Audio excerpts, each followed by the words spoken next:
할렐루야. 사랑하는 대강의 가족 여러분, 오늘 하루도 하나님의 말씀과 동행하는 삶이 되길 소망합니다. 오늘 함께 나눌 하나님의 말씀은 마태복음 7장 7절에서 12절 말씀입니다. 구하라 그리하면 너희에게 주실 것이요, 찾으라 그리하면 찾아낼 것이요, 문을 두드리라 그리하면 너희에게 열릴 것이니 구하는 이마다 받을 것이요, 찾는 이는 찾아낼 것이요, 두드리는 이에게는 열릴 것이니라. 너희 중에 누가 아들이 떡을 달라 하는데 돌을 주며 생선을 달라 하는데 뱀을 줄 사람이 있겠느냐. 너희가 악한 자라도 좋은 것으로 자식에게 줄 알거든 하물며 하늘에 계신 너희 아버지께서 구하는 자에게 좋은 것으로 주시지 않겠느냐. 그러므로 무엇이든지 남에게 대접을 받고자 하는 대로 너희도 남을 대접하라. 이것이 율법이요 선지자니라. 아멘. 오늘 본문은 우리가 너무나도 잘 알고 있는 말씀입니다. 이 바로 기도에 관한 말씀으로 예수님 본문 7절과 8절에서 구하라 그리하면 너희에게 주실 것이요, 찾으라 그리하면 찾아낼 것이요, 문을 두드리라 그리하면 너희에게 열릴 것이니 구하는 이마다 받을 것이요, 찾는 이는 찾아낼 것이요, 두드리는 이에게는 열릴 것이니라 하셨습니다. 그러나 우리는 이 말씀을 100% 그대로 믿어지지 않을 때가 종종 있습니다. 기도에서 응답받지 못할 때 그렇습니다.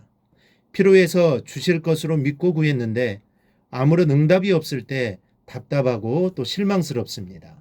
단순히 이 말씀만 믿어지지 않는 것이 아니라 기도의 응답을 받지 못하면 아예 하나님이 계신지에 대해 의문을 제기할 때도 있습니다. 그렇다면 왜 이런 현상이 나타나는 것입니까?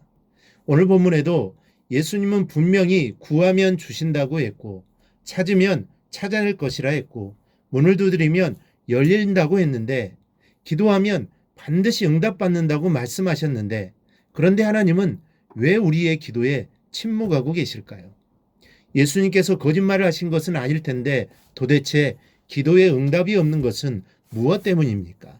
이 문제에 대한 해답은 바로 우리 자신에게서 찾아야 합니다. 하나님에게 있는 것이 아닙니다.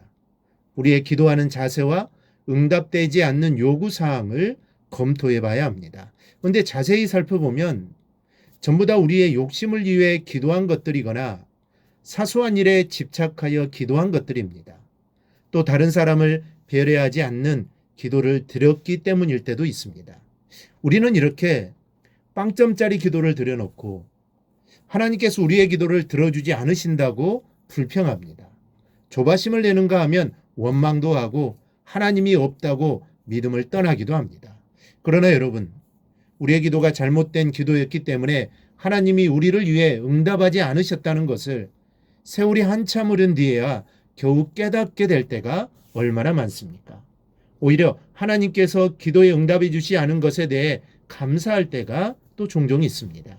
그러므로 기도해 놓고 인내하지 못하거나 응답되지 않았다고 불평하거나 하나님을 불신하는 것은 차라리 기도하지 않느니만 못한 것입니다. 여러분, 우리가 기도하면 하나님이 응답해 주시기로 되어 있는 것은 우리가 요구한 사항이 아닙니다. 하나님이 우리에게 나서서 약속해 주신 사항입니다. 그러니 무엇보다 확실한 언약이 이 기도 응답에 대한 약속입니다. 게다가 오늘 예수님은 이런 말씀까지 하십니다. 9절에서 11절을 보면 너희 중에 누가 아들이 떡을 달라 하는데 돌을 주며 생선을 달라 하는데 뱀을 줄 사람이 있겠느냐.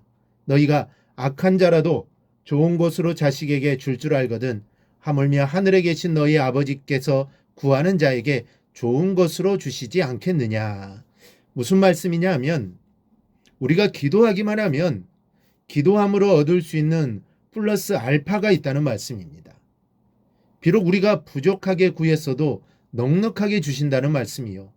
우리가 더 좋은 것을 모르고 우리 수준에서 구했을지라도 마치 부모가 100원짜리 장난감을 사달라는 아이에게 그것보다 더 필요하고 좋다고 생각되는 1000원짜리 장난감을 사주는 것처럼 하나님이 더 크고 좋은 것으로 응답해 주신다는 말씀인 겁니다.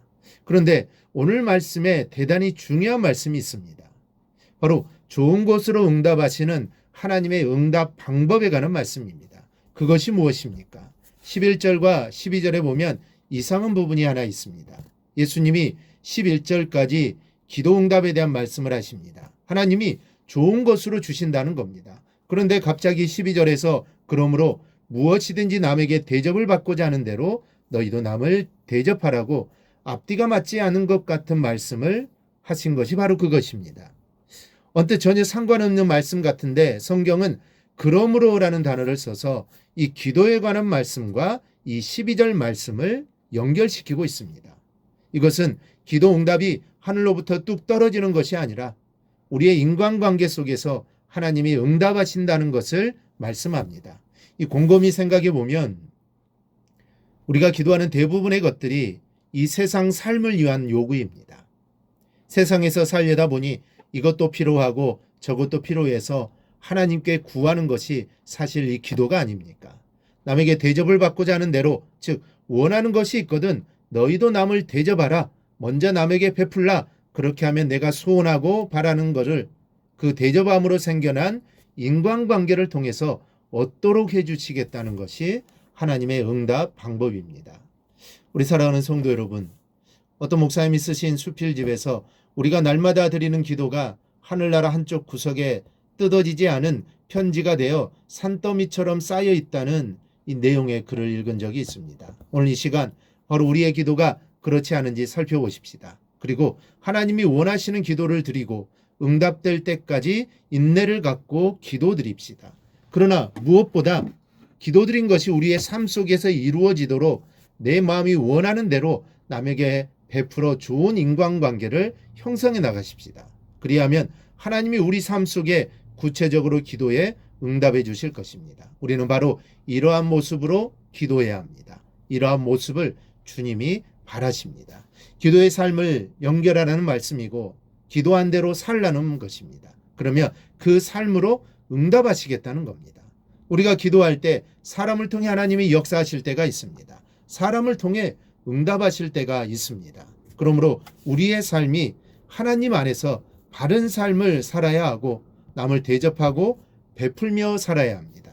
그 안에서 하나님의 기도의 응답이 우리 안에 있게 될 것입니다. 이러한 삶을 살아가는 우리 성도님들이 되기를 주님의 이름으로 축원합니다. 오늘 묵상한 말씀을 굳게 잡고 삶으로 실천하며 살아내는 대강의 모든 성도들이 되기를 축복합니다.